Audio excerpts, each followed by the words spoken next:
Mesdames, Messieurs, bonsoir et merci de prendre ce rendez-vous de l'actualité sur Eden Télévision. Le directeur général de l'Ibercom et sa directrice des ressources humaines sont soupçonnés d'être détenteurs de faux diplômes. C'est l'une des déclarations de Jean-Baptiste Elias, président du FONAC, lors de sa conférence de presse donnée ce lundi matin. Les cours ont effectivement repris ce lundi dans les établissements d'enseignement maternel et primaire après 3 semaines de grève. Vous suivrez le constat fait dans une école de Cotonou. Et puis Philippe Mpayimba est le 3e candidat à la présidentielle rwandaise d'août prochain. Il a annoncé sa candidature ce samedi.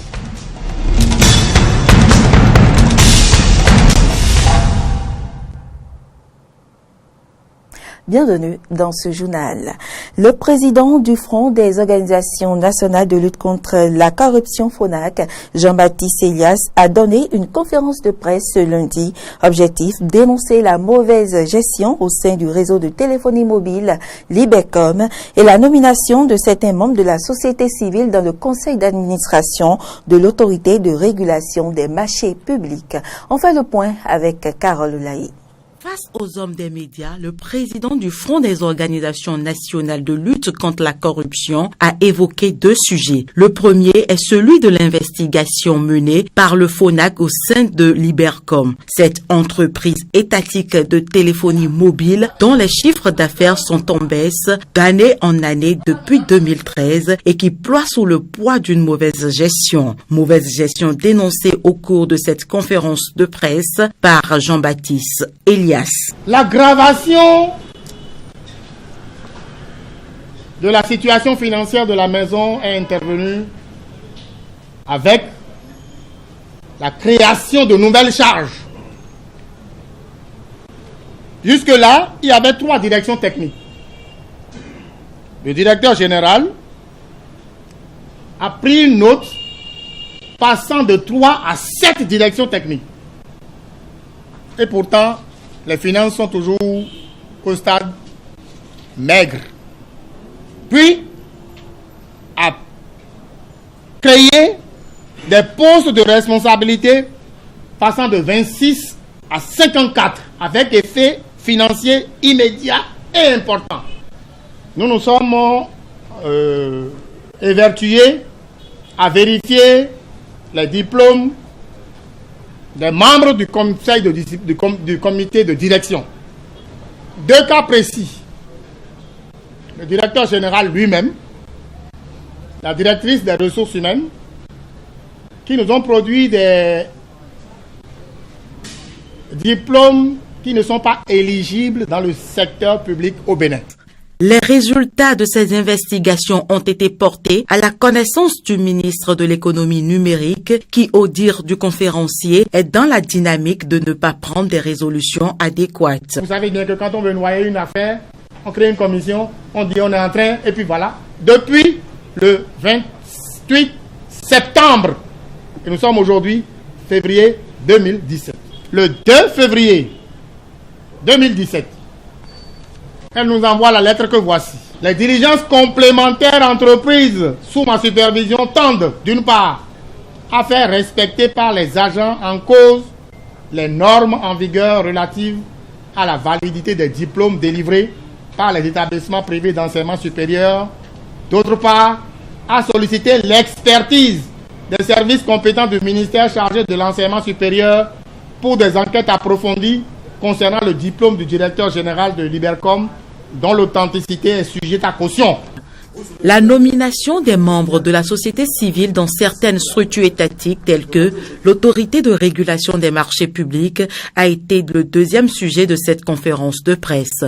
Jean-Baptiste Elias a prouvé aux hommes des médias que la participation de la société civile est totalement légale selon les tests du Code des marchés publics et les directives de l'UEMOA. Le président du FONAC a également notifié que cette nomination ne saurait empêcher le FONAC de jouer son rôle dans le développement de la société béninoise.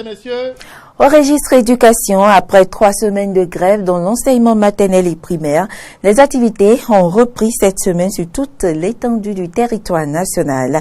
Une équipe de la rédaction a fait un tour à l'école primaire publique de Kadjeron ce lundi matin. Voici le constat. C'est le retour des cours après 3 semaines de grève dans l'enseignement maternel primaire public au Bénin. Une cessation de travail due à plusieurs motifs. Désiré Djossou, maître à l'école primaire publique de Kadjeron, fait un rappel des revendications. On avait demandé beaucoup de rapportages tels que les pépé mémé. Ils n'ont qu'à aller se reposer. Parce que nous avons aussi des enseignants compétents. Même s'il n'y a plus d'inspecteurs aujourd'hui, ils peuvent quand même organiser le concours. Parce qu'il y a des gens qui ont le diplôme qui sont là. Donc ces pépé mémés sont déjà fatigués. Ils n'ont qu'à se reposer et rester auprès de leur petit-fils. Le ministre a fini par écouter les syndicalistes. Il a dit qu'il reconnaîtra réellement notre statut particulier. Et que ça va prendre effet à partir de 15 de ce mois, à partir de 15 février. Et nous avons aussi demandé le reversement des agents contractuels. Parce que juste là, depuis 2008, il y avait des enseignants qui ne sont pas encore en contact de leur contrat. Les enseignants sont encore à 33 000 francs dans ce pays. Donc il faudrait que le ministre fasse tout possible pour finir complètement avec le reversement. Depuis le 18 janvier, les syndicats des enseignements maternels et primaires, réunis au sein du Conseil sectoriel pour le dialogue social, ont déclenché une grève de 112 heures renouvelable par tacite reconduction. Mais grâce à des négociations entre acteurs éducatifs et membres du gouvernement, un terrain d'entente a été trouvé. Élèves et enseignants expriment leur joie de retrouver le chemin des classes. Je me sens à l'aise, très content de reprendre les cours. J'aime la façon dont le maître donne les cours parce que sa façon de parler est très facile à comprendre. Je veux que je passe au CM1, que je travaille bien en classe, que je sois parmi les 5 premiers.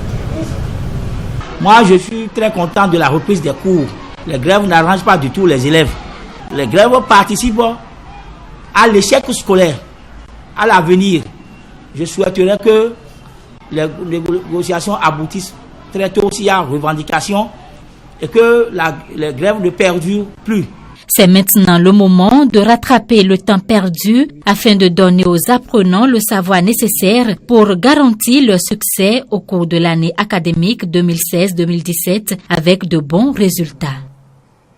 Opération de libération des domaines publics au Bénin, cela ne vous a peut-être pas échappé.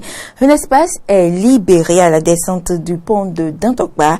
Il servait de gare routière aux conducteurs de véhicules de transport en commun reliant Cotonou et Porto-Novo. Du coup, on n'y observe plus les chargements et les déchargements de voyageurs et marchandises. Où se font alors ces opérations? Moria Goua et Fréjus Fiossi se sont intéressés à la question. Cet espace, aujourd'hui inoccupé du fait de l'opération de déguerpissement à Cotonou, est bien l'ancien parc auto de Dantokba. Certains chauffeurs censés rejoindre le nouveau parc à eux réservé sous les 2 ponts errent encore sur les lieux. Ils ne supportent pas la nouvelle donne.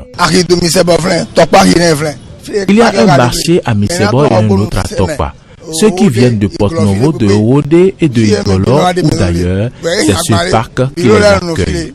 Les bureaux des syndicats des transporteurs étaient ici et permettaient aux passagers de garder leurs bagages en sécurité. Rien de tout cela n'est plus possible et les clients se sont dispersés dans la nature. C'est ici, entre l'ancien pont et le 3e pont, que se trouve le nouveau parc auto réservé aux transporteurs qui font le trajet Cotonou-Porto-Novo et qui devront le partager avec ceux de Cotonou-Djougou. Si certains chauffeurs se sont dépêchés de le rejoindre, d'autres préfèrent charger et décharger les clients le long des axes routiers. Et pour cause, donc, comment tu fais que des cas de un client se rendra ici en ignorant le 2e parc de Dantokba. Rien ne marche. Nous venons juste dormir. Nous garons sur le parc sans charger un seul client au cours d'une journée et on rentre bredouille. Si cela continue, comment pouvons-nous payer les propriétaires de véhicules? Notre emploi est ainsi menacé. Nous vivons des moments très difficiles. Depuis la suppression de ce parc de Dantokpa, les transporteurs peinent à remplir leurs véhicules de voyageurs sur le nouveau parc faute de clients. Jusqu'à quand continueront-ils de charger et de décharger les clients le long des axes routiers? Bien malin qui répondra à cette question. Et cette opération de déguerpissement a engendré l'installation de nombreuses vendeuses qui occupaient l'espace public dans de nombreux marchés. C'est le cas dans celui de Wenoussou à Cotonou. Et vous allez l'entendre, les nouveaux problèmes de ces vendeuses sont on ne peut plus nombreux. Marché de Wenoussou, 12e arrondissement de Cotonou. C'est l'un des sites secondaires sélectionnés par la mairie de Cotonou pour accueillir les sinistrés de l'opération de libération des espaces publics en cours dans la ville.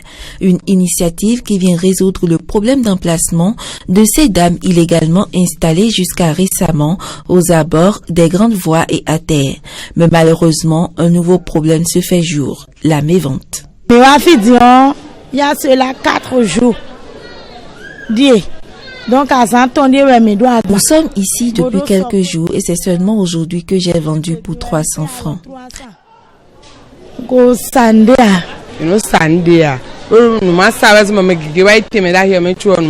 ne vendons rien et c'est à cause de cette mévente que beaucoup ont fui le marché pour s'installer aux abords des voies.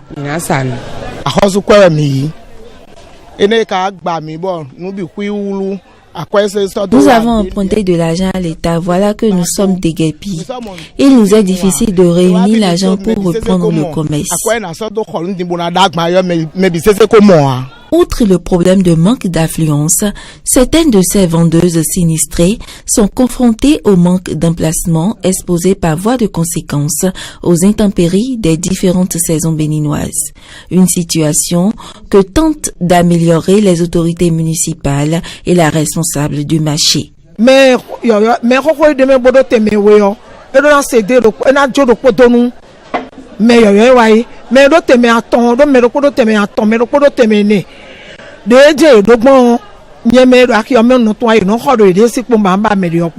qui étaient là et qui ont 2 places doivent céder une place aux nouvelles venues. Il y en a qui ont même 3, 4 places. Comment elles se sont arrangées, je l'ignore. Mais il faut que ces dernières cèdent 1 ou 2 places selon le nombre qu'elles ont afin de permettre aux nouvelles venues de vendre aussi.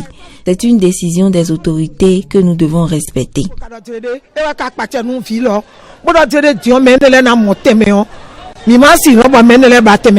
Cette opération de relogement prend en compte 2000 sinistrés et va s'étendre sur 36 marchés secondaires de Cotonou. Elle se fait gratuitement. L'actualité sur le continent, bref, une position de l'armée malienne située à Ménaka, au nord du Mali, a été attaquée samedi. La cible a été donc la cible d'une attaque. L'attaque a engendré la mort de 4 militaires maliens. Les assaillants ne sont pour l'heure pas identifiés. Un 3e Rwandais candidat à la présidentielle du Rwanda d'août prochain, Hilano Philippe Mpayimana. Allons à présent à la découverte d'une nouvelle écrivaine en Afrique du Sud. Il s'agit de Michel, une petite de 7 ans qui vient de publier son premier livre nommé « Attendre les vagues ». Reportage. La plume dès l'enfance. Michel Nkamaken, sud-africaine, devient auteur d'un livre à l'âge de 7 ans. C'est en cachette que la petite fille a écrit au stylo vert et violet « Attendre les vagues ». Une surprise pour les parents a-t-elle laissé entendre.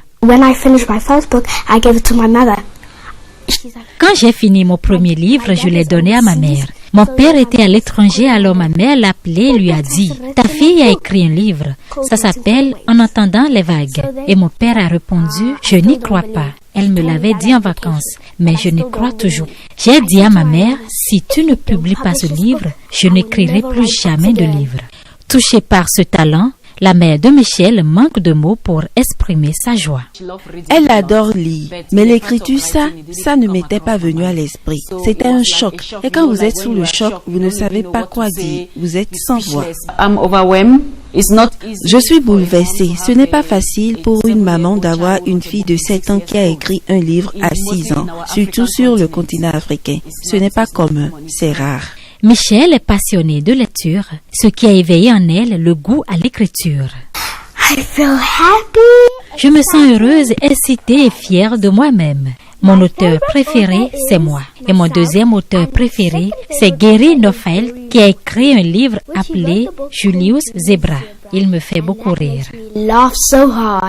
Attendre les vagues est un ouvrage d'une 50aine de pages. Le livre raconte l'histoire de Titi, double de Michel, qui apprend à dépasser sa peur des vagues. Michel s'impose désormais en Afrique du Sud comme une petite célébrité dans le monde des écrivains. Et puis, vous le savez, le Cameroun est le nouveau champion d'Afrique. Les Lions indomptables ont remporté ce dimanche la 3e édition de la CAN au thème d'une finale qu'ils ont gagné 1-2 face à l'Égypte. Nkoulou et Aboubakar ont marqué les buts rwandais. Mesdames, Messieurs, ce sera tout pour cette édition. Merci pour l'attention et à demain.